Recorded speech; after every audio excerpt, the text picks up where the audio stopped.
Always happy to sign an autograph for one of my fans. This one's authentic, but I'm not sure it's worth much. This one? What do you think?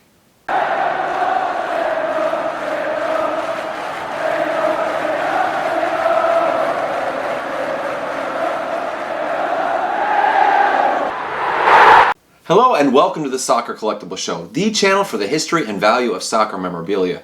My name is Jonathan Castner. I'm an appraiser with National Appraisal Consultants, and I'm the owner of Touchline Appraisals, an appraisal service devoted solely to the value of soccer memorabilia. This episode we're going to be looking at autographed soccer memorabilia. Signed balls, match-worn shirts, boots, and everything in between. Autographed sports memorabilia is worth billions to the global economy, and autographed soccer memorabilia, it's a big part of that.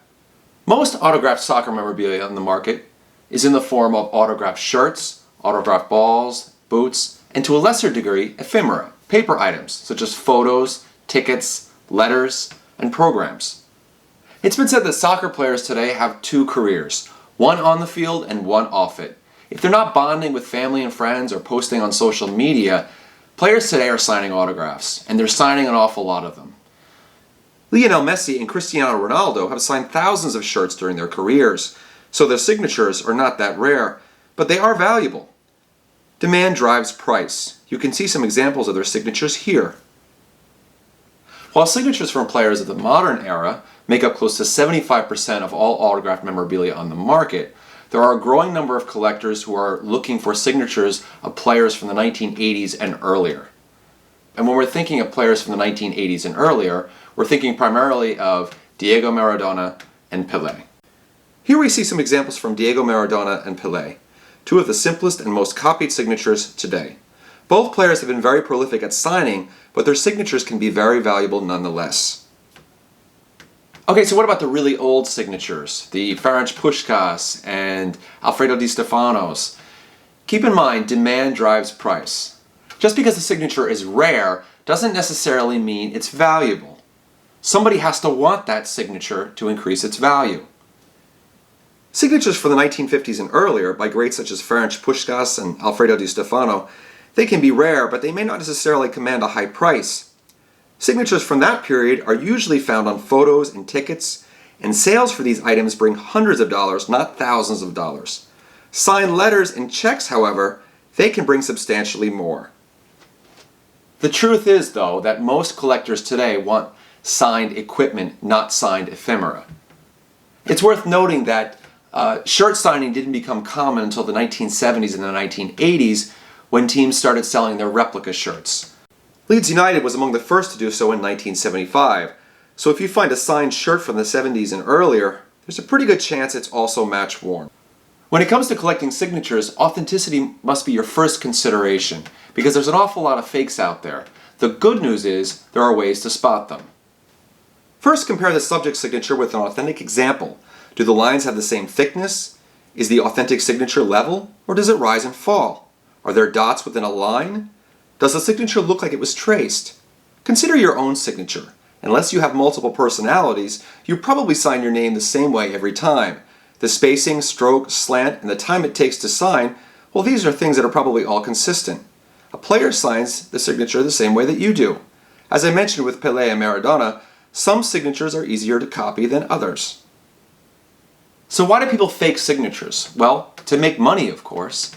Baseball collectors in America have been dealing with forgeries for a long time now. And now, fakes are becoming a big problem for soccer collectors as well, especially in places where authentication is not really heard of. Serious collectors and appraisers alike, we hate fakes. Fakes are intended to deceive, and they're very dishonest, but they hurt more than the intended victim.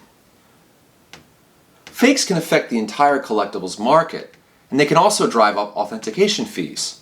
But what's more than that is that a fake signature can devalue a valuable piece of sports memorabilia. Let me give you an example. A fake Jurgen Klinsmann signature on an authentic 1990 West Germany shirt, well, that's going to make that item essentially worthless. Another thing to consider is that a player's signature will change throughout the lifetime of that particular player. So Kai Havertz isn't going to sign a match-worn shirt the same way when he's 60 as he does now. Well, why does it matter? Well, most collectors want signatures of players in their prime. The one way you can spot a signature from a different period in a player's life is that signatures usually get shakier with age. Conversely, signatures of players who are just starting out, sometimes their signatures are very basic. Sometimes they're printed as opposed to having any kind of style with cursive.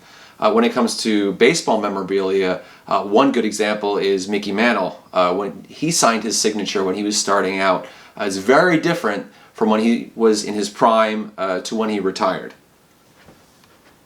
Babe Ruth signed checks have sold for $5,000, and one isn't going to bring as much as his first signed professional contract with the Boston Red Sox.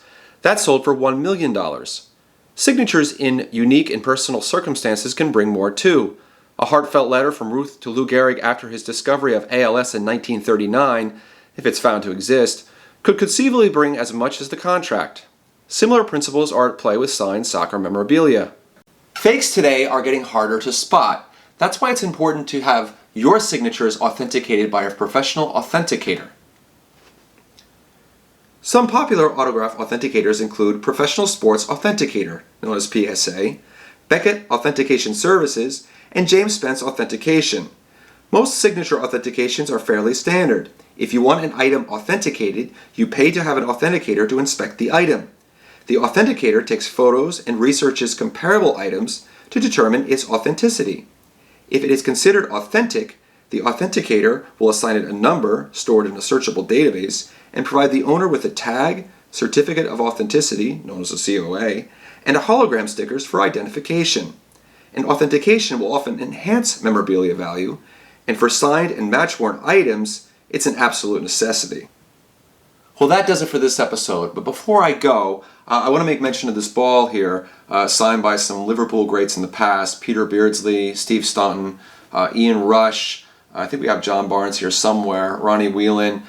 This particular ball was signed at a charity event in the early 1990s, and balls like this one are selling online from $100 to $200. So it's a fairly common ball, but still has some value, has some sentimental value, and if you have a ball like this, just hold on to it. It will certainly appreciate in value over time. So I want to thank you for coming along with us today. If you have any interesting stories, any collectibles you'd like to share with us, just go ahead and email us at thesoccercollectibleshow, all one word, @gmail.com. Don't forget to click subscribe. Take care, everyone. Bye-bye.